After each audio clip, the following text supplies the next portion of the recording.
الحمد لله نحمده ونستعينه ونستغفره ونؤمن به ونتوكل عليه ونعوذ بالله من شرور أنفسنا ومن سيئات أعمالنا من يهده الله فلا مضل له ومن يضلل فلا هادي له ونشهد أن لا إله إلا الله ونشهد أن محمدا عبده ورسوله أرسله الله بالحق بشيرا ونذيرا بين يدي الساعة فإن خير الحديث كتاب الله وخير السنن سنن محمد صلى الله عليه وسلم وشر الأمور محدثاتها وكل محدثة بدعة وكل بدعة ضلالة وكل ضلالة في النار أما بعد فقال الله سبحانه وتعالى في كتاب الله العظيم أعوذ بالله من الشيطان الرجيم بسم الله الرحمن الرحيم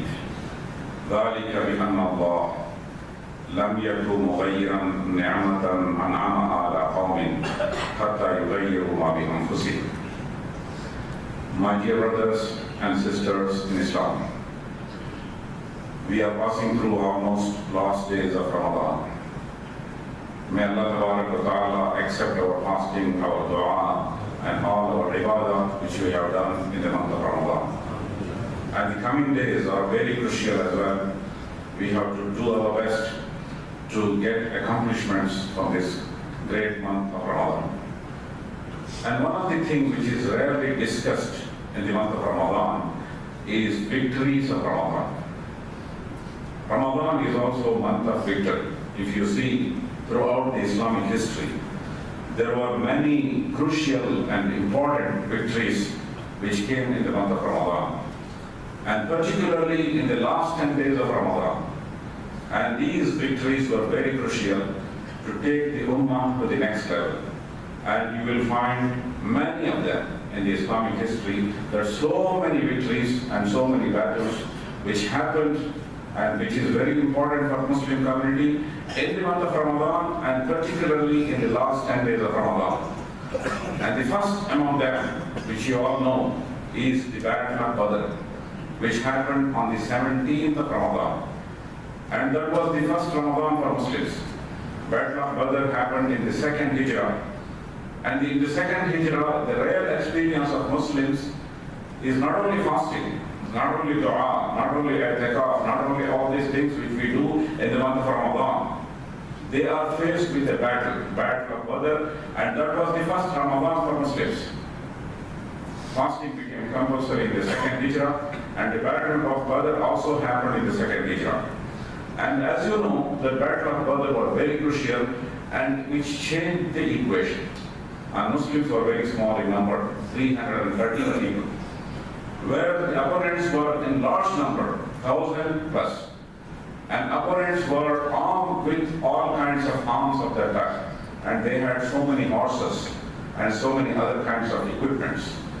Whereas Muslims were not prepared for a war. Their initial plan was to launch an attack on a caravan. That was the initial plan. But everything changed. Because people of Abu Sufyan, they came with according to the instruction of Abu Sufyan, they came with an army to invade Medina. So Muslims had no way out left other than facing the army. So Prophet Muhammad ﷺ, he prepared his people, and finally he prepared whatever he had, all the equipments. Then he made dua to Allah subhanahu wa ta'ala. If you see the entire Islamic history, the victories came not only by dua. Dua, of course, is required. Dua is very crucial. And dua and help from Allah subhanahu wa ta'ala will definitely play a big role. Because Allah ta'ala says, وَلَقَدْ نَصَرَكُمُ اللَّهُ بِبَدْرٍ وَأَنْتُمْ أَذِلَّةٌ. Remember that Allah ta'ala has helped you in Badr when you were weak and we were small, and Muslims were definitely weak. And by the capacity and the strength of the Muslims, it was impossible for Muslims to win over the war. That's why Allah says, it is Allah's help through which you are conquered and you are victorious. But to gain this victory, Prophet Muhammad made full preparations, whatever he had. And he went to the battlefield, then made dua. And this is what is missing nowadays in Muslim communities. There is no preparation, there is no initiative, there is no going ahead with the objective. Without that, if you just make dua, Allah Ta'ala will not accept dua. This is the example Prophet Muhammad sallallahu alayhi wa sallam put forth throughout the example of historical example, and also after the Prophet Muhammad sallallahu alayhi wa sallam, we find similar example that whenever people went into action and they performed their duties, then they prayed with Allah subhanahu wa ta'ala, invoked Allah subhanahu wa ta'ala. Allah ta'ala responded with victory. وَلَقَدْ نَصَرَكُمُ اللَّهُ بِبَدْرٍ وَأَنْتُمْ أَذِلَّةٌ. Allah ta'ala helped you when you were weak in the battle of Badr. This is the example Allah ta'ala put forth. And you can see that in the battle of Badr, everybody thought that this is the last battle of Muslims. People of Makkah and those people who are against Muslims inside Medina and many other tribes around the surrounding areas, they all thought that this is the last war because they are few in number. They did not come with preparations and this is the last war. But astonishingly, it turned out to be a different thing. Muslims became victorious, and all the opponents, the leaders and the icons of the Quraysh, the members of the parliament or the cabinet rank members of all the government of Makkah, they all were perished in the battle of Badr. So people left out no other way to run away back to Makkah, and there were 70 people who were taken as prisoners of war and went back to Medina. So by this, equation changed. They first time came to know that Islam is a power which can change the equation, which has ruined the government of Makkah. And this is what happened. And there was a gentleman called Ibn Asham who was watching, who intended to watch the battle from the plains of Badr, from one of the mountains of the Badr. And he just wanted to watch how it is going on. And if you see the whole battle, it was a very small battle. Battle between 1,000 plus number and 313. And so total number of people killed were also very less. And the battle went for 1.5 hours only. But until this day, we remember this battle, and it is a great battle of Islam because it changed the equation.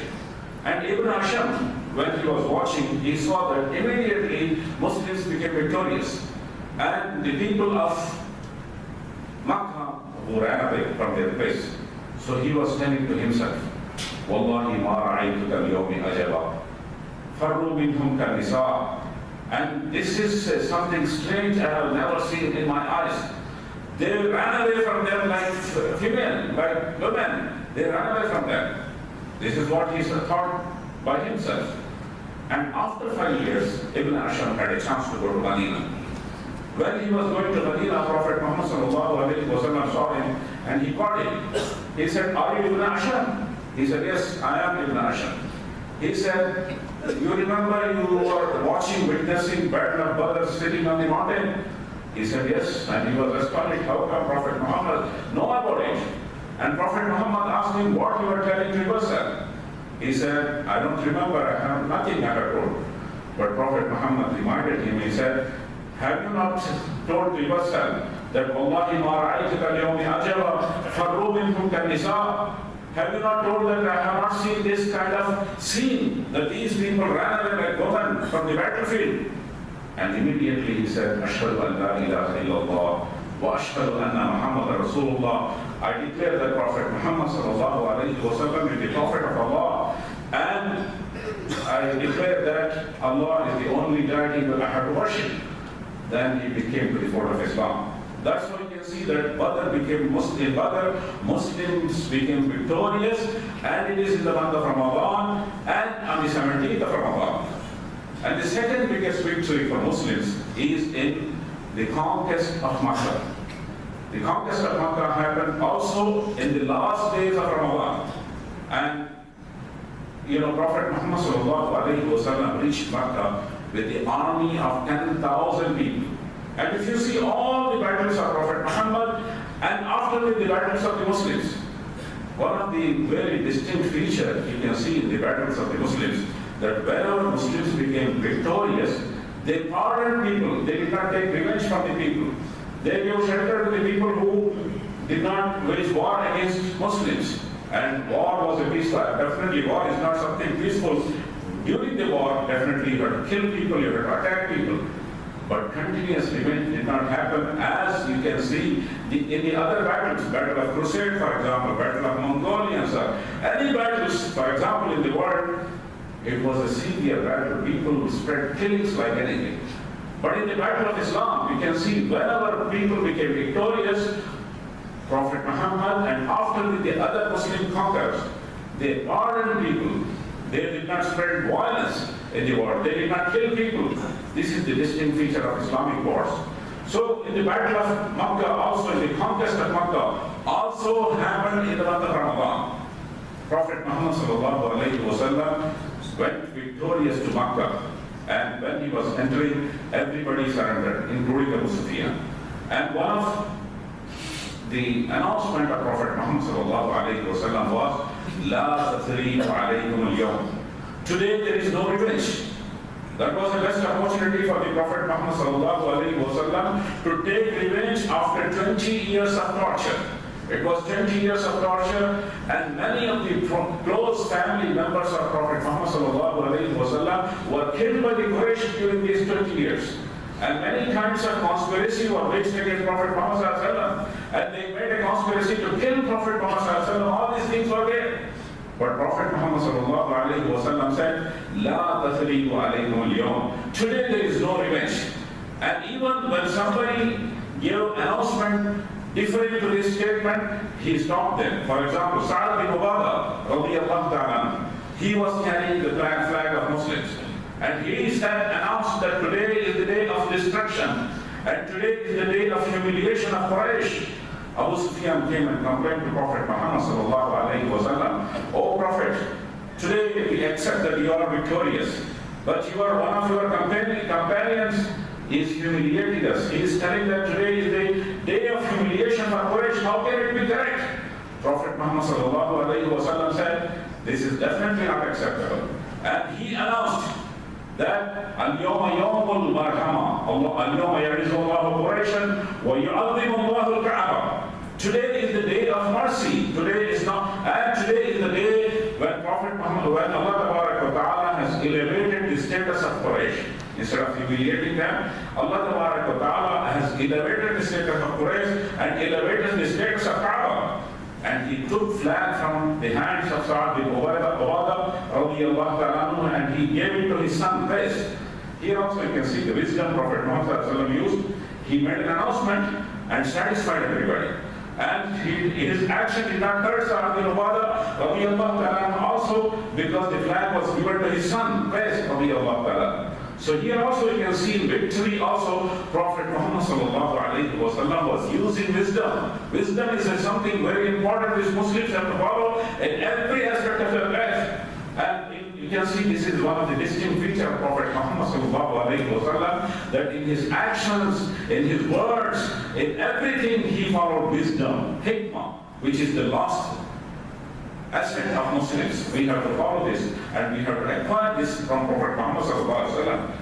And one of the other victory of Prophet Muhammad sallallahu alaihi wasallam is the victory of Andalus. Victory of Andalus happened in 93 Hijrah, less than 100 years after Prophet Muhammad sallallahu alaihi wasallam. Tariq bin Ziyad was attacking Spain, and which is less than 100 years. By that time, Tariq bin Ziyad was attacking Andalus. If you see how many people migrated from Makkah to Medina, it was less than 100 people migrated from Makkah to Medina. But by the time Tariq bin Ziyad was attacking Andalus, Muslims had the biggest rule over the land, and Muslims had the biggest territory, and Muslims were far ahead in education, in culture, in almost every field. When Tariq bin Ziyad was attacking Andalus, and even today it is called Gibraltar or Jabal Tariq. Jabal Tariq is translated as Gibraltar. Tariq bin Ziyad became victorious. And if you see what is the background of Tariq bin Ziyad, he was not an Arab. It is a distinct feature of Islam that through Islam people elevate their status. He was from the slave background. And if you see in Islamic history, those who had a slave background, when they became Muslims, they elevated their status. They forgot that we were slaves once upon a time. Because see, even today, if you see in many places of the world, there is slaves. For example, in India, there are communities who are called untouchables. They could not come up from their status because of, by law, by regulations, by, so many things are there for them to elevate their status. In spite of them, they could not elevate, their coming generation could not elevate their status. But if you see in Islam, as soon as people became Muslims, they elevated their status, they forgot their past, and they thought that we are no inferior to anybody and we are just slaves of Allah subhanahu wa ta'ala. And Tariq bin Ziyad, he was from the slave dynasty, not from the Arab dynasty, but originally from Morocco.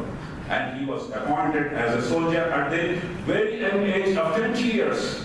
And he captured Andalus. And this is how Muslims went into Europe and conquered many parts of Europe, and they reached almost half of the France, and they reached Paris as well. And all this happened in which month? It happened in the month of Ramadan, and that too in the last days of Ramadan. And in the 94th of Hijrah, Muhammad bin Qasim, one of the soldiers of Hajjaj bin Yusuf. Hajjaj bin Yusuf was ruling at the time, and he sent his son-in-law and a close his family member. He was his cousin as well, and his son-in-law as well. So he sent him to Sindh to conquer Raja Daher. Raja Daher was a Hindu king ruling Sindh at that time. At the 94th of Hijrah, only 94 years after Prophet Muhammad migrated to Medina. And where is Sindh and where is, you can see Andalus, one part is Europe in a different part of the world, and here conquest is happening very quickly. After 93rd year, the conquest of Andalus, 94th year, the same year, 1 year difference, he is sending his soldier to Sindh. And Hajjaj bin Yusuf's soldier, Muhammad bin Qasim, he was also a very young person. He was in 30s. He went to Sindh and he conquered Raja Daher, because Raja Daher has captured some of the ships of the Muslims, and there was also allegation that he raped some of the women and his soldiers raped some of the Muslim women. So that's why Hajjaj bin Yusuf sent Muhammad bin Qasim to occupy him and to conquer him, and he became victorious at the age of 30. And if you see the soldiers, all this time, all these victories, one distinct feature you can see, that Muslim soldiers were less in number. Muslims were small in number. But it is through the help of Allah subhanahu wa ta'ala that Muslims became victorious. And even today, you can see Multan and Makran and all these places even today next to Karachi, which is there in Pakistan. And once this territory of Raja Daher was killed and this territory was occupied by Muslims, until today it is under Muslims. And that's how Muslims became conquerors. And you can see people, Muslims at that time reached through two places. One is Muhammad bin Qasim went to the northern side, and the traders of Muslims, they went to the southern side, and Islam reached to the south to the traders, and through the Du'at, people went for the conveying the message of Islam. Even today, if you go to Kasargod, there is a grave of a person called Malik bin Dinar, and according to some of the historians, he was a Sahabi. Even today, his grave is there in Kasargod, which is in the northern Kerala. So people reached at the time of the Prophet Muhammad sallallahu alaihi wasallam to convey the message of Islam to India. Also Muhammad bin Qasim went to Sindh, and Muhammad bin Qasim, after became victorious again, he said the same thing, that I am going to pardon everybody who is not waging war against us. And he was very just to the Buddhist and Hindu rulers, and people became his fans. And when Muhammad bin Qasim was coming back, some of the idol worshippers, so many people came to the fold of Islam, but some of the people remained an idol worshippers, and they created the idol of Muhammad bin Qasim and started worshipping it. That shows the just behavior of Muhammad bin Qasim. So these are the victories. When this happened in the last 10 days of Ramadan and in the month of Ramadan. Another important battle of Islam is the battle of Hattin, which is the battle to regain Palestine by Sharafuddin Ayyubi. And Sharafuddin Ayyubi did not turn out a soldier one day, one fine morning, he became victorious. It did not happen. If you see, it was more than 150 years of struggle by his predecessors, like Abdurrahman Zanki and Imaduddin Zanki, his previous rulers. They planned, they made an effort to conquer back Palestine from the Crusaders. And one of the great history of Muslims is the conquest of Palestine by Sharafuddin Ayyubi. And if you see the history of Crusaders, they waged war against Muslims, they killed a lot of Muslims, and it was a very furious battle against Muslims. So many territories of Muslims were conquered by Crusaders. So finally it was Sharafuddin Ayyubi. Before conquering the Palestine, the important thing what he has done is he united Muslims. There were a lot of small territories ruled by Muslims. And some of them he conquered, and some of them he united, made treaty with them. There was a united efforts. There was people who were united, whereas Crusaders were divided at that time. So in the Battle of Hattin, again it happened in the month of Ramadan. Sharafuddin Ayyubi was victorious, and it was a great victory, that it was a great conquest by Sharafuddin Ayyubi. His grave is there. Even I had a chance to visit Syria during the peaceful times a couple of years back. I visited the grave of Sharafuddin Ayyubi in Syria, in Damascus. And it is a great history of Muslims, again happened in the month of Ramadan. One more battle is Battle of Ain Jalut. This is again one more important battle to be remembered.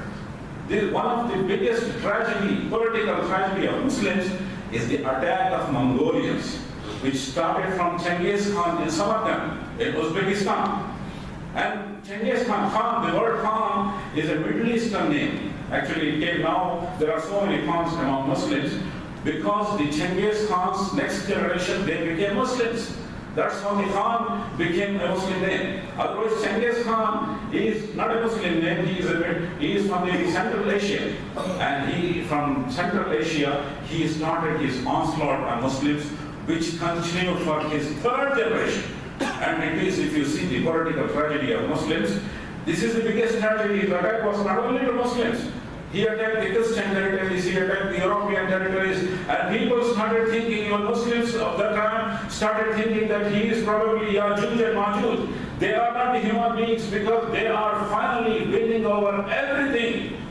Finally, his grandson, Halaku Khan, when he visited Baghdad, he conquered over the Abbasid Khalifa at that time called Mu'tasim Billah. He conquered them. And Mu'tasim Billah at that time was not a good ruler. He was a Khalifa, Abbasid Khalifa. But they were engaged in all kinds of Islamic things. They had music, they had women in their palaces, and they had luxuries and lavish. If you see, every time when Muslims became victorious, the level of taqwa was high among Muslim community. And whenever Muslims were defeated by the enemies, the level of taqwa was low among Muslim community. This is, you can see throughout history. And when Mongolians, finally the Halaku Khan, when he conquered Baghdad, it is one of the biggest tragedies of Muslims. People say that the two Euphrates and Tigers, two rivers, the color became black and red. Black because of the books, millions of the books. Baghdad was the biggest seat of learning. It was a Darul Hikmah, it was the biggest seat of learning, and Muslims developed it as the biggest education center. And all these books were ruined. That's why the color of the river became black. And in another part, color of the river became red because of the blood of the Muslims, and millions of Muslims were killed. And this Halaku Khan continued. And finally he started from Uzbekistan and conquered Baghdad and finally reached Egypt, where Mamluks were ruling. Mamluks, again, they were slaves. If you see in only in Islamic history, you will see that slaves became kings. They had a slave dynasty, slave background. Also in India, for example, Qutubuddin Aibak, he was a slave. Today, you can see Qutub Minar in Delhi, which is one of the historical buildings. And Qutub Minar is minaret of Qutub, which is constructed by Qutubuddin Aibak, again, a slave dynasty, ruler of slave dynasty. Mamluk was a slave dynasty. He sent a message, Halaku Khan's emissary went to the Egypt, giving a message that surrender, otherwise same thing happened to whatever happened to the other rulers who faced us, same thing is going to happen to you. But Mamluk, he said, let us consolidate our army and let us fight back. And he killed the emissary and he hanged the head of the person who came with the message at the border. And that's how war started. And Mamluks who became conquerors and victorious, and they finally ruined the Mongolian Empire. Mongolians finally lost for Mamluk, and forever they were lost. They were such a strong army which was defeated by Mamluks. So this is also happened in the month of Ramadan. And there are a number of them, because there is no time. Also, Tabuk happened during the time of Prophet Muhammad. It's again a decisive offensive against Romans, which happened during the time of Prophet Muhammad, again in the month of Ramadan. So we have to remember our history. And one thing we have to learn, that whenever there is a level of taqwa among individuals, among Muslim communities high, Allah Ta'ala gave victory to Muslims. Today, month of Ramadan is to gain taqwa and to learn our background and to become strong within ourselves as an individual Muslim, as a Muslim community through taqwa, through great trust in Allah Subhanahu wa Ta'ala. That is what taqwa is. And today that's not happening. Today, if Muslims are not winning and Muslims are not coming up from the level of their humiliating levels, then that means in general our taqwa level is not reached to the extent. So may Allah Ta'ala increase us in taqwa and bring us more victories in the month of Ramadan. Finally, I would like to remind you with the quotation which I recited in the beginning of my khutbah, which says, ذَلِكَ بِأَنَّ اللَّهِ. It is the tradition of Allah Subhanahu wa Ta'ala. لَمْ يَكُ مُغَيِّرًا نِعْمَةً أَنْعَمَهَا عَلَى قَوْمٍ. Allah Ta'ala will not change the blessings and bounties to any communities حَتَّى يُغَيِّرُوا مَا بِأَنفُسِهِمْ, unless they change themselves. Ramadan is a month of change of individuals and the change of community. May Allah Ta'ala bring change and elevate our status of taqwa individually and collectively the month of Ramadan. Barakallah lana wa lakum wa nafa'ani wa iyyakum bi ayatihi wa dhikril hakim. Innahu ta'ala jawwadun kareemun malikun raufur rahim wa rabbul halim.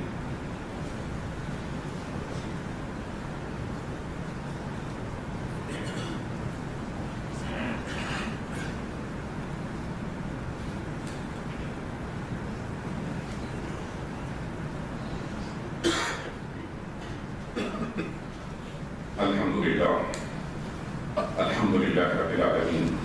As-salatu was-salamu ala Rasulihil Ameen wa ala alihi wa ashabihi at-tahirin, amma ba'd. Faqala Allah subhanahu wa ta'ala fi kitabillahi al-azim. A'udhu billahi minash shaitanir rajim. Bismillahir rahmanir rahim. Inna Allaha wa malaikatahu yusalluna 'alan nabi. Ya ayyuhalladhina amanu sallu 'alayhi wa sallimu taslima. Allahumma salli ala sayyidina Muhammadin bi'adadi man salla wa sa'a. اللهم صل على سيدنا محمد بعدد من قعد وقام. اللهم صل على جميع الانبياء والمرسلين وعلى صائر الصحابه والتابعين وخلفاء الراشدين رضوان الله تعالى عليهم اجمعين. اللهم ايد الاسلام والمسلمين. اللهم انصر من نصر دين محمد صلى الله عليه وسلم واجعلنا منهم. اللهم اخذل من خذل دين محمد صلى الله عليه وسلم ولا تجعلنا منهم. اللهم أرنا الحق حقا وارزقنا اتباعه وأرنا الباطل باطلا وارزقنا اجتنابه. اللهم اغفر للمؤمنين والمؤمنات الأحياء منهم والأموات.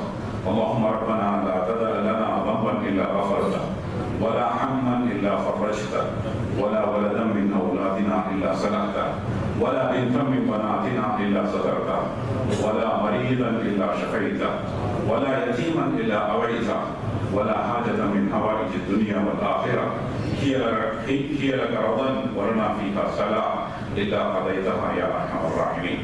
عباد الله رحمكم الله، إن الله يأمر بالعدل والإحسان وإيتاء ذي القربى وينهى عن الفحشاء والمنكر والبغي يعظكم لعلكم تذكرون. اذكروا الله يذكركم وادعوه يستجب لكم ولذكر الله أكبر وأقيموا الصلاة.